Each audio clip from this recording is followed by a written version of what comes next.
today we are going to discuss the journey of a person who has done her diploma in electronics and then BTech in computer science and engineering and finally got two offer letters at the end, one from the Infosys and another from the Capgemini. So, hi Unnati, welcome to Growth Orbit. Tell us a little about yourself. Thank you so much for inviting me to your channel. Hi everyone. Uh, my name is Unnati Mittal and I am a recent computer science graduate. Prior to that, I completed my diploma in electronics engineering. I'm very fortunate that I have two offers from one from Infosys and another from Capgemini. So that's all from my side. So, Unnati, what was the biggest turning point in your engineering journey? Turning point की बात करें तो as you know as I discuss that I am a lateral entry student तो first year तो हम लोग नहीं करते, हम डायरेक्टली सेकेंड ईयर में जाते हैं. एज मेरा बैकग्राउंड इलेक्ट्रॉनिक्स से था, then I change in computer science. So hardware से सॉफ्टवेयर में जाना, सब कुछ चेंज था, सब कुछ नया था. बहुत मुश्किल हो रहा था स्टार्टिंग में तो मुझे सब समझना जानना. बट जो मैंने एक मेजर चीज वहां जाके की वो था अपने सीनियर से इंटरेक्ट, ताकि मुझे पता चले कि मुझे कहाँ से क्या करना है, कैसे स्टार्ट करना है. एंड जो भी टीचर्स थे, मुझे बहुत अच्छे मेंटोर्स मिले वहाँ. तो टर्निंग पॉइंट मेरा यही था कि मैंने जो थर्ड ईयर में अपना स्टार्ट किया, ये मेरे लिए सबसे बड़ा टर्निंग पॉइंट बैठा कि मैंने अपना थर्ड ईयर में अपने सीनियर्स को देख के सब सीखा. लाइक जब मैं थर्ड ईयर में पहुंची तो जो मेरे सीनियर्स थे ऑब्वियसली फोर्थ ईयर में, तो उनका प्लेसमेंट सीजन स्टार्ट हो गया था. एंड हम लोग काफी टाइम से साथ थे, तो मुझे पता था कि मतलब जो सर एंड मैम है वो कितना पढ़ रहे हैं. बट उसके बाद भी जब उनका प्लेसमेंट नहीं हो पा रहा था, तब मुझे लगा कि यार मतलब हमें कितनी मेहनत करने की जरूरत है इस टाइम पे. So, now coming to the next question, आपको कब लगा कि प्लेसमेंट टॉप मोस्ट प्रायोरिटी है हमारी इस पॉइंट पर? Like we generally do fun in college and placement तो हम भूल ही जाते हैं. किस पॉइंट पर आपको लगा? ऑब्वियसली हम लोग जब अपना कॉलेज चुनते हैं स्टार्टिंग में, तो हम यही सोच के करते हैं कि हमें प्लेसमेंट चाहिए. बट आप कॉलेज के फर्स्ट ईयर और सेकेंड ईयर में सब कुछ एक्सप्लोर करने में इतने बिजी रहते हो कि आपको ध्यान नहीं रहता कि अभी हमें प्लेसमेंट की तरफ सीरियस हो जाना चाहिए. पर मेरे पास थोड़ा टाइम, एक साल का कम था. तो मैंने जो सेकेंड ईयर में मुझे जो सब कुछ सीखना था, तो मैंने सेकेंड ईयर में फर्स्ट ईयर का भी सब एक्सप्लोर किया एंड सेकेंड ईयर का भी. उसके बाद जब तक मैं थर्ड ईयर में पहुंची, तो काफी जो रेगुलर स्टूडेंट्स थे वो मुझसे काफी आगे थे, तो मुझे थोड़ा डिमोटिवेट फील होता था. उसके बाद मैंने जो सीनियर्स का देखा, जैसा मैंने बताया कि उनको प्लेसमेंट के लिए कितनी ज्यादा परेशानियां मैंने देखी है. लाइक जो लोग रात रात भर भी पीएसए कर रहे थे, पढ़ रहे थे, उनका भी प्लेसमेंट नहीं हो रहा था. तो मुझे लगा कि यार अब तो मुझे पढ़ना पड़ेगा, वरना ये लोग तो और अच्छे से कर रहे हैं, मैंने तो और लेट शुरू कुछ किया है, कह तो रही मेरा नहीं. तो फिर क्या ही होगा. Now coming to the next question, how did you prepare for the placement from start to the finish? Means आपने इतना लेट ज्वाइन किया था सेकेंड ईयर में, as you have done diploma from electronics and उसके बाद इतना late join करने के बाद आपने प्लेसमेंट दो ऑफर लेटर्स निकाले. तो जैसा कि सब लोग बोलते हैं कि सबसे पहले आपको जो स्टार्ट करना चाहिए वो है डीएसए, जिसके लिए आपको अपनी एक प्रिफर्ड लैंग्वेज चूज करनी होती है. वैसे ही मुझे मेरे टीचर्स ने बोला कि आप जावा, पाइथन या सी प्लस प्लस में से एक लैंग्वेज चूज करो, बेसिक समझो. तो मैंने सेकेंड ईयर में जाते ही पहले तो कोडिंग के बारे में सब देखना शुरू किया, सारे बेसिक्स पता करे. उसके बाद बेसिकली आपको प्लेसमेंट में सिर्फ तीन चीजें चाहिए होती है. एक, आपके पास आपका रिज्यूमे होना चाहिए. दूसरा, आपको आपके पास दो प्रोजेक्ट होने चाहिए जिसको आप रिज्यूमे में मेंशन कर सको. And the third one is coding, क्योंकि उसके बिना आप राउंड क्लियर नहीं कर सकते. तो मैंने यही से शुरू किया. लाइक थर्ड ईयर में मैंने अपने प्रोजेक्ट्स पे काम करना शुरू किया. सेकेंड ईयर में मैंने काफी सारी हैकाथॉन्स में पार्ट लिया. मैंने जो स्मार्ट इंडिया हैकाथॉन होती है, जो इस वक्त भी होने वाली है अगर आपको Yeah. पता हो, तो जो स्मार्ट इंडिया हैकाथॉन है, तो मैंने उसमें इंटरनल राउंड तक हमारा क्लियर हो गया था. बट हम एक्सटर्नल तक नहीं जा पाए. वो तो खैर हो ही जाता है. बट मीन तो लर्निंग होती है. हैकाथॉन्स में जो सीखते हैं, जो नेटवर्किंग बनती है, वो ज़्यादा इम्पोर्टेंट होती थी। तो मेरी वो पहली हैकाथॉन थी जो मैंने पार्ट लिया, और मैंने उसका जब इंटरनल राउंड क्लियर किया मेरी टीम में, तो मुझे तो एक अलग ही खुशी हुई थी। हालांकि मे बी टीम मेंबर्स तो रेगुलर थे, तो वो लोग पहले भी हैकाथॉन में पार्ट ले चुके थे, बट मेरा लेटर एंट्री से वो पहला हैकाथॉन था, एंड पहले हैकाथॉन में ही कुछ राउंड तक पहुंच जाना मेरे लिए काफी बड़ी अचीवमेंट थी। है। तो या वहीं से मैंने प्रोजेक्ट्स में काम करना शुरू किया, अपने वेब डेवलपमेंट पे वर्क किया, एआई के बारे में समझा। देन आपका बात करिए तो फिर सीएसए चल ही रहा था प्रिपरेशन में, तो यही मेरा वर्क फ्लो रहा था उस वक्त। So, if someone is in their second year, where should they begin their placement preparation? So if you are in second year, तो पहले तो तुमने फर्स्ट ईयर में जो मौज मारी है, और उसमें तुमने अगर कुछ पढ़ा होगा तो तुमने जरूर अपने डोमेन्स एक्सप्लोर किए होंगे। लाइक तुम्हें साइबर सिक्योरिटी में मजा आ रहा है या एआई में आ रहा है, ठीक है। तो जैसे मैंने अपना सेकेंड ईयर में जब मैं गई थी, तो मुझे जो सबसे पहला क्लब मिला था, वो मतलब क्लब जो कॉलेज क्लब्स होते हैं, तो उसमें मुझे साइबर सिक्योरिटी में ही मैंने पार्ट लिया था। एंड उसमें मुझे, क्योंकि तब मुझे लग रहा था कि साइबर का काफी अच्छा नॉलेज रहना चाहिए, क्योंकि जैसा कि पता है कि अभी एआई इतना बढ़ रहा है, तो साइबर क्राइम्स भी बढ़ रहे हैं, तो मुझे लगा कि मुझे उस तरफ थोड़ा इंटरेस्ट देखना चाहिए। बट एक दो महीने में मुझे लगा कि नहीं, मुझसे ये नहीं हो पाएगा साइबर सिक्योरिटी का। तो फिर इसी वजह से, जैसे आपने भी अपने डोमेन्स एक्सप्लोर किए होंगे फर्स्ट ईयर में, या जब कर लिया है तो सेकंड ईयर पे उसी पे आपको वर्क करना है आगे, हाँ कि जी। उसके बारे में सारी टेक्स्ट टेक्स्ट समझो। ठीक है, उसके बाद तुम्हारा सेकंड ईयर में तो अब तो कोडिंग शुरू कर देनी चाहिए, मतलब तुम्हें मजे मारने तो तुम एक साल ही मारनी चाहिए बच्चों को, क्योंकि फिर जो फोर्थ ईयर में आके हालत होती है, क्योंकि फोर्थ ईयर आपको टाइम नहीं देता है प्रिपरेशन का, वो बिल्कुल नहीं। सेवन सेम के स्टार्टिंग से ही, एग्जैक्टली। तो सेवन सेम के स्टार्टिंग से आपकी कंपनीज आना शुरू हो जाती है, और आपको समझ नहीं आएगा कि मैं किसके लिए पढूं, कैसे पढूं, क्योंकि तब वो कंपनी आ रही होगी, आप सोचोगे कि मैं उसके लिए प्रिपेयर करूं, जिसकी वजह से बाकी सब रह जाएगा। तो सेकेंड ईयर में आपको एक तो अपना डोमेन चूज कर लेना है, प्रोजेक्ट्स पे काम करना शुरू कर देना है, एंड डीएसए, तीन चीज। So, how important were DSA projects and internship for your preparation of the placement? If we talk about DSA, तो डीएसए तो तुम्हारा ओपनिंग है, मतलब किसी भी इंटरव्यू में क्लियर करने के लिए जो पहले राउंड्स होता है, वो एप्टीट्यूड एंड देन कोडिंग ही होता है। तो कोडिंग के लिए तुम्हें डीएसए का नॉलेज होना बहुत इंपॉर्टेंट है, तो डीएसए बहुत इंपॉर्टेंट रोल प्ले करता है आपके प्लेसमेंट जर्नी में। ऑल्सो ये जो आपने तीनों चीज बोला प्लेसमेंट प्रिपरेशन के लिए, DSA and project and internship, तो ये तीनों का ही अलग अलग रोल है, और तीनों ही अपनी जगह इम्पोर्टेंट है, क्योंकि डीएसए के बिना आप राउंड क्लियर नहीं कर सकते। प्रोजेक्ट नहीं होगा तो आप रिज्यूमे में क्या डालोगे, आपका रिज्यूमे खाली रह जाएगा। बट हाँ, कुछ लोगों के पास इंटर्नशिप नहीं होती है, दैट्स फाइन। बट अगर आप इंटर्नशिप होता है तो आपको जो अपने प्लेसमेंट से पहले ही रियल वर्ल्ड का कुछ एक्सपोजर मिल जाता है, जिसकी वजह से आपको आगे मतलब पता होता है कि हमें टीम में कैसे काम करना है, हमें कैसे अपने प्रोजेक्ट पे काम शुरू करना है, कहाँ से चीजें लेनी है, तो वो सब आपको एक इंटर्नशिप दे सकती है। और आपका जो रिज्यूमे का सेक्शन रहता है, वो भी इसी अकॉर्डिंग रहता है, लाइक आपको पहले अपना इंट्रो मतलब अपनी बेसिक डिटेल्स डालनी होती है, फिर आपको अपना स्किल्स डालना होता है, देन आपकी इंटर्नशिप एक्सपीरियंस आ जाता है। तो फ्रेशर के पास एक्सपीरियंस के नाम पे सिर्फ इंटर्नशिप ही रहता है, तो आपको वही मेंशन करना पड़ेगा। उसके बाद आपके प्रोजेक्ट, जो मेजरली आपको दो प्रोजेक्ट मतलब ज्यादा से ज्यादा आप तीन प्रोजेक्ट डाल सकते हो रिज्यूमे में, बस मिनिमम आपके दो ही प्रोजेक्ट रहने चाहिए, मतलब मिनिमम दो रहना चाहिए, बाकी ज्यादा आप तीन डालो, ठीक है, उससे Yeah. ज्यादा भरने की कोई जरूरत नहीं है। बाकी फिर आपका अचीवमेंट सेक्शन आता है, क्योंकि रिज्यूमे में सिर्फ टेक्निकल पे ही ध्यान नहीं दिया जाता, अगर हम बात करें इंटरव्यूज में तो आपका कम्युनिकेशन मैटर करता है, आपको बाकी आपके पोजीशन ऑफ रिस्पॉन्सिबिलिटीज मैटर करते हैं, कि अपने 4 साल में सिर्फ पढ़ाई ही पढ़ाई करते रहे, या फिर आपने कुछ चीजों में पार्ट लिया, कहीं पे कुछ किया, तो वो सब भी बहुत इंपॉर्टेंट रहता है। So, tell us about your first interview experience. How nervous you were at that time? मेरा जो पहला इंटरव्यू था वो इन्फोसिस के लिए था, for system engineer role.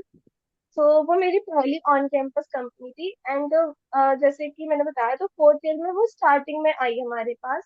And हमारे कॉलेज में टीचर्स ने उसका बहुत ज्यादा हम लोगों को मतलब प्रेशराइज किया कि तुम्हें इसे निकालना है, तुम्हें करना है। ठीक है, पहली कंपनी है, पहली एमएनसी कंपनी है, इन्फोसिस का अगर आप नाम ही सुनो तो लगता है यार कि हाँ, मैं इन्फोसिस में जाना है। ठीक या है। तो अब उसके लिए बहुत सारे हमारे यहाँ मॉक टेस्ट अरेंज हुए।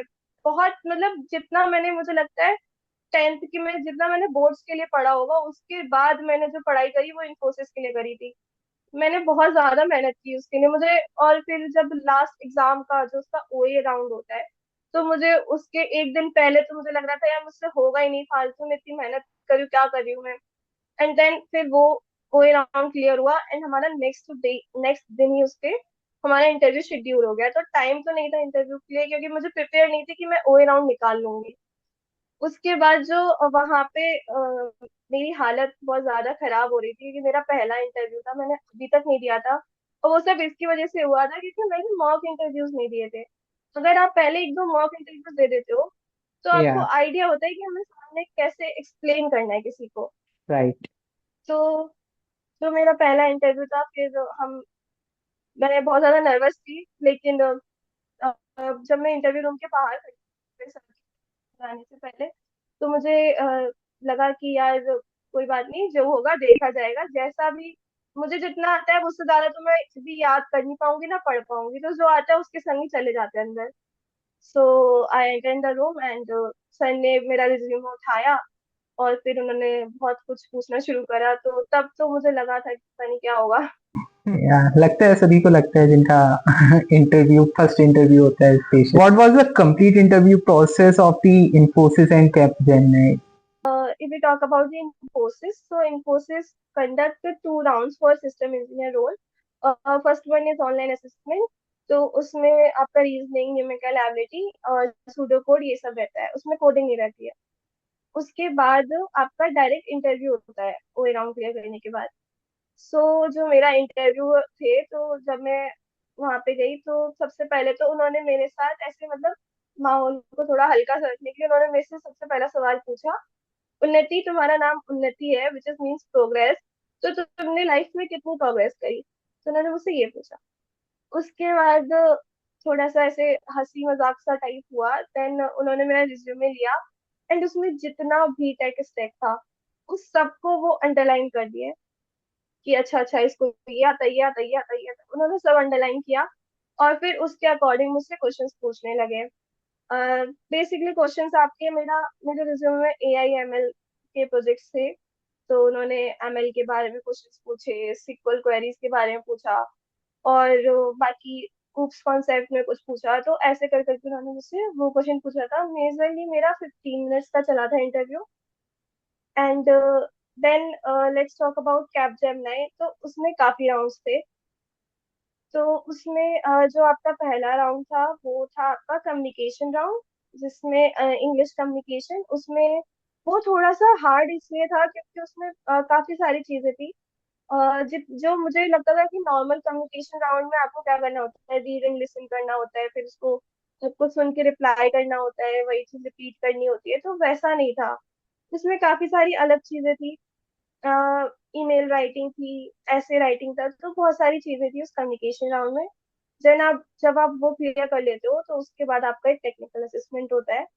एंड उस टेक्निकल असेसमेंट में आपके साथ न्यूमेरिकल एबिलिटी के क्वेश्चंस आते हैं, एप्टीट्यूड के, रीजनिंग के एंड सूडो कोड्स। और उसमें आपके कोडिंग क्वेश्चंस भी रहते हैं, आई थिंक दो दो कोडिंग क्वेश्चन था उसमें भी।